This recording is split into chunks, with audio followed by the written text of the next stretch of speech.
श्रीनाथ जी, गुरु गोरखनाथ जी के चरणों में आदेश आदेश आदेश। महामाई महाकाली भैरव बाबा भगवान दत्तात्रेय जी नवनाथ 84 सिद्धों के चरणों में आदेश आदेश आदेश। अलख निरंजन हर हर महादेव।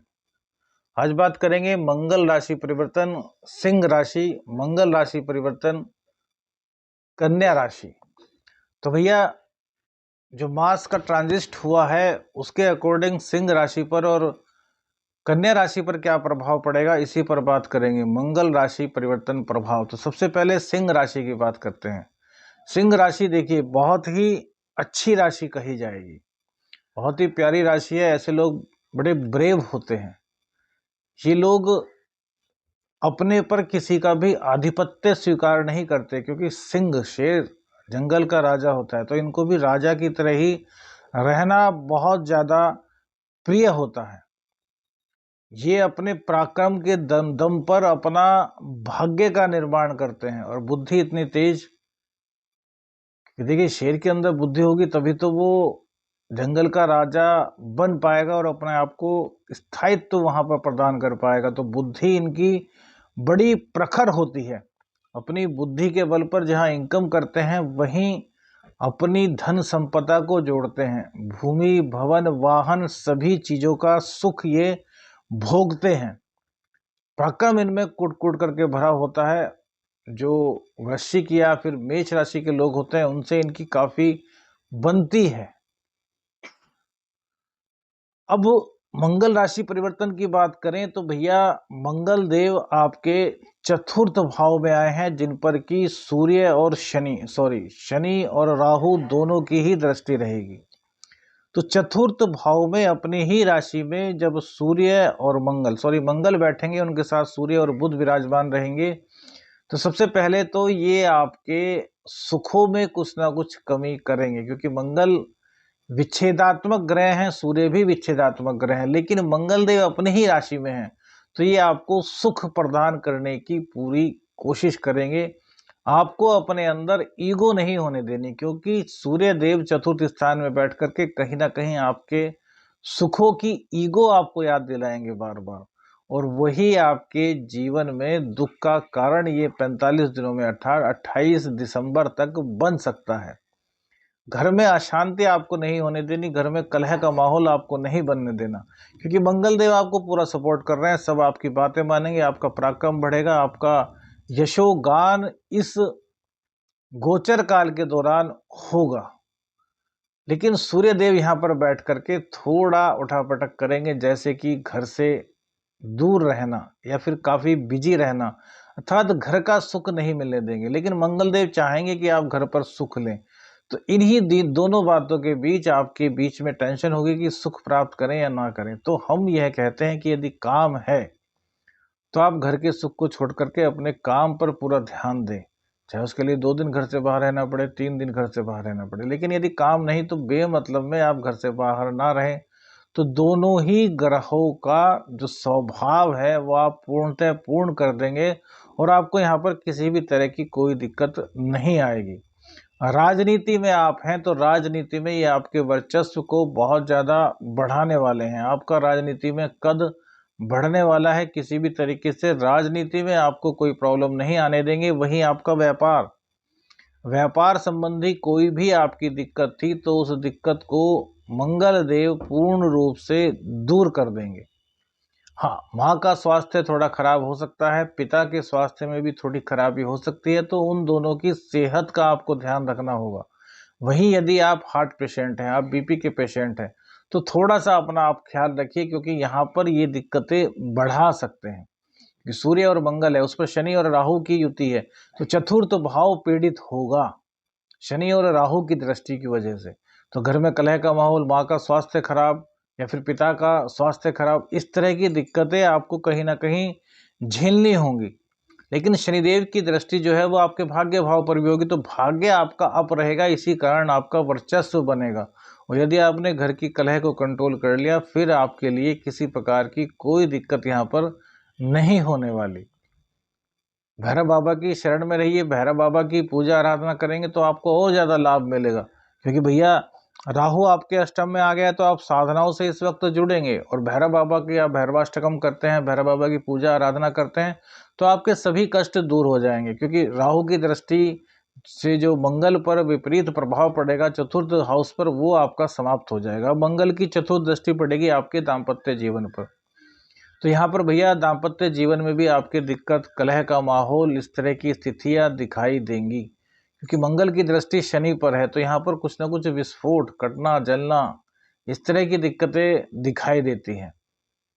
तो जीवन साथी के साथ भी आपको कलह से बच करके चलना होगा, क्योंकि यदि वहाँ कलह होती है तो आपका सुख स्थान पीड़ित पूरी तरीके से हो जाएगा, जहाँ पर कि शनिदेव की दृष्टि पूर्ण रूप से पड़ रही है।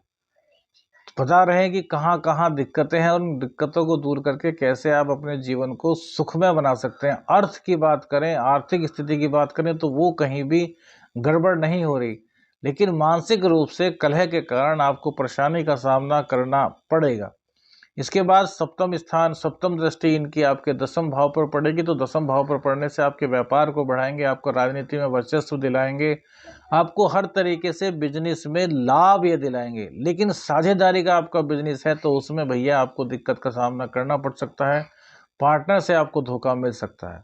इसलिए साझेदारी में यदि आप बिजनेस करते हैं तो आंखें खोल करके आपको कार्य करना होगा, आंख बंद करके विश्वास करने से कोई भी फायदा नहीं है। वहीं इनकी अष्टम दृष्टि आपके 11वें भाव पर पड़ेगी, जो कि बुध का घर है। तो मंगल देव यहाँ पर भी आप पर कृपा बरसाएंगे, आपकी इनकम को बढ़ाएंगे, आपके इनकम के कई रिसोर्सेज इन दौरान बनाएंगे। हर तरह की दिक्कतों का सामना जो आप कर रहे थे, उन दिक्कतों पे आपको विजय दिलाने का काम यहाँ पर बैठ करके, चतुर्थ स्थान में बैठ करके मंगल देव कर रहे हैं। तो आपको किसी भी तरीके से घबराने की कोई आवश्यकता नहीं है। 30 तारीख तक अपने खाने पीने का, 30 नवंबर तक खाने पीने का ध्यान रखें, अन्यथा डायबिटिक आपको ज़्यादा हो सकती है। अपने मुंह पर पूरी तरीके से लगाम लगाएं कि मीठा वगैरह खाएंगे या फिर बाजार का खाएंगे तो आपको दिक्कतों का सामना करना पड़ेगा। हाँ, आँखों की आपकी जो दिक्कतें हैं वो अब धीरे धीरे दूर होनी शुरू हो जाएंगी, उसमें अब आपको रिलीफ मिलेगा। जो आँखों की दिक्कतें आपको चल रही थी वो आपके लिए एक बेनिफिशियल पॉइंट रहने वाला है। उपाय के तौर पर हमने बताया कि भैरव बाबा की आराधना कीजिए, भैरवाष्टकम का पाठ सुबह दोपहर शाम कीजिए, या फिर 5 बार या 7 बार, जैसे आपको उचित लगे, लेकिन कीजिए। इसके अलावा हनुमान जी के मंदिर में जाइए, वहाँ पर हनुमान जी को एक अनार अर्पित कीजिए मंगलवार में और शनिवार में, और एक लाल पुष्प की माला हनुमान जी को भेंट कीजिए और वहीं बैठ करके जय सीताराम का पाठ कीजिए। इससे भी आपको काफ़ी लाभ मिलेगा और मंगल देव का यह गोचर आपके लिए बड़ा ही शुभ प्रदायक होगा। बात करेंगे मंगल राशि परिवर्तन, कन्या राशि। कन्या राशि के लिए मंगल का वृश्चिक में गोचर किस प्रकार से अपना प्रभाव छोड़ेगा। तो कन्या राशि में शनिदेव फिलहाल काफ़ी अच्छे चल रहे हैं। अब शनिदेव अब मार्गी हो गए हैं तो आपको एक भाव का फल दे रहे हैं, तो उनकी 3 दृष्टियां हैं, लेकिन उनकी दृष्टि मंगल पर भी पड़ेगी। तो मंगल देव आपके तृतीय भाव में है, जहाँ पर कि ये बहुत ही कारक माने जाते हैं, और उनकी दृष्टि नवम भाव पर है। तो यह कहा जा सकता है कि आपके लिए बहुत ही गजब का यह गोचर रहने वाला है। राहु की दृष्टि भी है, तो पराक्रम, एक्स्ट्रा पराक्रम आपसे कराएंगे। जो आपके अंदर अब तक निराशा थी, शरीर का जो जोश आपका खत्म होता जा रहा था, आपके घुटनों में जो दिक्कत हो रही थी, पैरों में जो दिक्कत हो रही थी, पैरों में दर्द, उस दर्द से आपको ये निजात दिलाएंगे। कोई लंबी बीमारी आपको पिछले 2-3 महीनों से चली आ रही थी, उसमें भी अब आपको आराम मिलेगा। कोई अच्छा चिकित्सक मिल जाएगा, कोई अच्छा वैद्य मिल जाएगा, जिससे कि आपको काफ़ी लाभ इस गोचर काल के दौरान दिखाई देगा। यह 45 दिन का गोचर कन्या राशि वालों के लिए काफ़ी अच्छा है, लेकिन कुछ दिक्कतें भी हैं, तो उनको भी समझना पड़ेगा। सबसे पहले मंगल देव, मंगल देव तृतीय भाव में अपनी राशि में विराजमान है सूर्य के साथ। सूर्य देव भी पराक्रम के कारक हैं और मंगल देव भी पराक्रम के कारक। सूर्य देव राजा हैं, तो राजा और सेनापति तृतीय भाव में बैठ करके आपके अंदर का जोश बढ़ा रहे हैं, आपके अंदर की स्टेमिना को बहुत मजबूत कर रहे हैं। आपके अंदर जितनी भी निराशात्मक बातें थी, नकारात्मक बातें थी, या फिर किसी वजह से कोई नकारात्मक चीजें, जैसे कि कहते हैं ओपरा पराया, इस तरह की कोई चीजें आपके ऊपर हावी थी, तो अब वो हावी नहीं हो पाएंगी।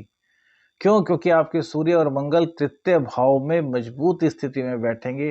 मंगल देव यहाँ के कारक हैं और सूर्य देव इनके साथ हैं, तो यह आपके लिए वरदान से कम नहीं है कि आपके पराक्रम को बहुत ज़्यादा बढ़ा रहे हैं। और वहीं पर लग्नेश भी बैठ गए हैं, तो बुधादित्य योग का निर्माण भी आपके तृतीय भाव में हुआ है, जो आपके पराक्रम को एक नई दिशा देगा। अब तक जो आपके काम अटके हुए थे वो काम आपके बनने शुरू हो जाएंगे। कई चीजें आपको गिफ्ट के रूप में प्राप्त हो सकती हैं, क्योंकि आपके पराक्रम से बहुत से लोग आपसे प्रसन्न रहेंगे। आपके शत्रु वो आपके सामने घुटने टेक देंगे, क्योंकि उनके बस का आपका कुछ भी बिगाड़ना अब नहीं रह पाएगा। वह बात अलग है कि हल्का फुल्का वो सिर उठाने की कोशिश करेंगे, लेकिन आपके साथ वाले ही उनको दबा देंगे। यानी कि आपको तो उन पर कुछ मेहनत करके उनको दबाने का प्रयास करने की आवश्यकता भी नहीं पड़ेगी। जैसे कि आपके फ्रेंड या फिर कोई आपका वेल विशर, वो देखेगा कि अच्छा ये मेरे साथी पर इस तरह का कुछ वार करना चाह रहे हैं, तो वो अपने ही तरफ से उनके सिर को कुचलने का काम करेगा और शत्रु का आप पूरी तरीके से दमन शमन इस गोचर के दौरान कर देंगे। तो यहाँ पर आपके पराक्रम को मंगल देव बढ़ा रहे हैं। अब मंगल देव की दृष्टि पड़ेगी षष्ठ भाव पर, जो जहाँ के कि ये कारक होते हैं, यहीं पर शनिदेव भी विराजमान है। तो रोग रिपु ऋण को तो ये पूरी तरीके से तबाह करेंगे, लेकिन मंगल और शनि की आपस में दृष्टि संबंध भैया विस्फोट का कारक भी होती है। तो कहीं ना कहीं कोई दुश्मनी विजय आपकी होगी, लेकिन कोई ऐसी बात हो सकती है जिसमें कि आपका आमना सामना ज्यादा हो, जिससे कि आपकी बहुत घनी दुश्मनी हो, या फिर कहें कि नया नया दुश्मन हो और आपको उस पर इतना भरोसा भी ना हो कि यार यह ऐसा वार कर सकता है। वो पूरा खुल करके वार करेगा और जब आपको पता चलेगा तो एक घमासान सा जिसे कहते हैं कि वो होगा, लेकिन विजय पूर्ण रूप से आपकी ही होगी, क्योंकि मंगल और शनि की दृष्टि संबंध कहीं ना कहीं भैया विस्फोट तो कराता है। वेल विशर्स भी आपकी तरफ से बोलेंगे, हर तरीके से आपका परचम लहराने वाला है, आपको घबराने की आवश्यकता नहीं। लेकिन इस तरह की बातें ना हो ऐसा प्रयास करना चाहिए, क्योंकि देखिए जब भी कुछ इस तरह की परिस्थिति आती है तो कुछ ना कुछ बदनामी का दाग हम पर लगता ही है, भले ही हमारी गलती हो या ना हो। तो हम तो यही कहेंगे कि भैया इस तरह की परिस्थिति आने से पहले ही कुछ ऐसा सिस्टम कीजिए कि वो व्यक्ति आप पर कुछ ऐसा करने की सोचे उससे पहले ही आप खुद या फिर आपके वेल विशर्स उनका दमन कर दें। वो शक्ति आप में रहेगी, क्योंकि सूर्य देव तृतीय भाव में, उसके लिए आपको थोड़ा आराधना का, थोड़ा साधना का सहारा लेना होगा। क्योंकि जितना आपका कंसंट्रेशन बढ़ेगा, जितनी आपकी एकाग्रता बढ़ेगी, जितनी आपकी साधना बढ़ेगी, उसी हिसाब से आपकी इंट्यूशंस पावर जो है वो स्ट्रांग होगी। अब इनकी दृष्टि नवम भाव पर पड़ेगी, जो कि शुक्र देव की राशि है। तो नवम भाव पर भैया इनकी दृष्टि पड़ने से आपको हर तरफ से लाभ प्राप्त होगा, आपका भाग्य जागृत होगा। भाग्य के कारण जो आपके कार्य रुके हुए थे वो सारे कार्य आपके बन जाएंगे। चेहरे पर आपके उदासी छाई हुई थी, तो अब चेहरे पर आपके लालीपन आना शुरू हो जाएगा। बहुत से लोग आपसे अट्रैक्ट होंगे, आपके पराक्रम से, आपके पुरुषार्थ से, आपकी जो प्रतिभा है उससे बहुत से लोग आपसे अट्रैक्ट होंगे, स्त्री वर्ग भी और पुरुष वर्ग भी। लेकिन स्त्री वर्ग ज्यादा अट्रैक्ट होगा, क्योंकि शुक्रदेव नीच के हैं। तो वहीं पर चरित्र वाली बात आ जाएगी, तो भैया उसका तो हम पहले से आपको रोज बताते हैं, तो उस मामले में आपको नहीं पड़ना। हाँ, पॉजिटिव वे में आप स्त्रियों का सहयोग लेकर के आगे बढ़ना चाहते हैं, उसमें कोई किसी तरह की कोई गड़बड़ी वाली बात नहीं। ऐसे ही स्त्रियों के साथ भी हो गए, हमें समझे कि खाली पुरुषों के लिए, स्त्रियां भी स्त्रियों से कहीं ना कहीं प्रभावित होंगी। उनके सानिध्य में रह करके आप कार्य करेंगे तो बहुत अच्छा। लेकिन एक स्वभाव होता है जेलिस का कि यार मुझसे आगे क्यों, तो ऐसा आपको नहीं सोचना, क्योंकि इससे आप अपने शुक्र को खराब करेंगे और जो आपको पाना है उसको आप पूरी तरीके से खो देंगे। तो हमारा कहने का तात्पर्य है कि 30 नवंबर तक शुक्र देव नीच राशि में और उसके बाद वो अपनी राशि में आ जाएंगे, तो यहाँ पर आपको बहुत सपोर्ट मिलेगी, क्योंकि मंगल देव की दृष्टि शुक्र देव की राशि पर होगी और शुक्र देव अपनी ही राशि में आ जाएंगे। तो धन संचयन होगा, आकस्मिक धन की प्राप्ति होगी, भाग्य का पूर्ण रूप से साथ मिलेगा। किसी महिला द्वारा आपको कोई ऐसा प्रोजेक्ट, कोई ऐसा लिंक दिया जा सकता है जिससे कि आप अपने भविष्य में बहुत ज़्यादा तरक्की कर सकें। इसके बाद इनकी 8वीं दृष्टि पड़ेगी दसम भाव पर। तो दसम भाव में ये बैठ करके आपको राजनीति में सफलता दिलाएंगे। जहां जहां आपका वर्चस्व का सवाल होता है, वहाँ वहाँ यह भाव आपको बहुत ज़्यादा मजबूती प्रदान करेगा।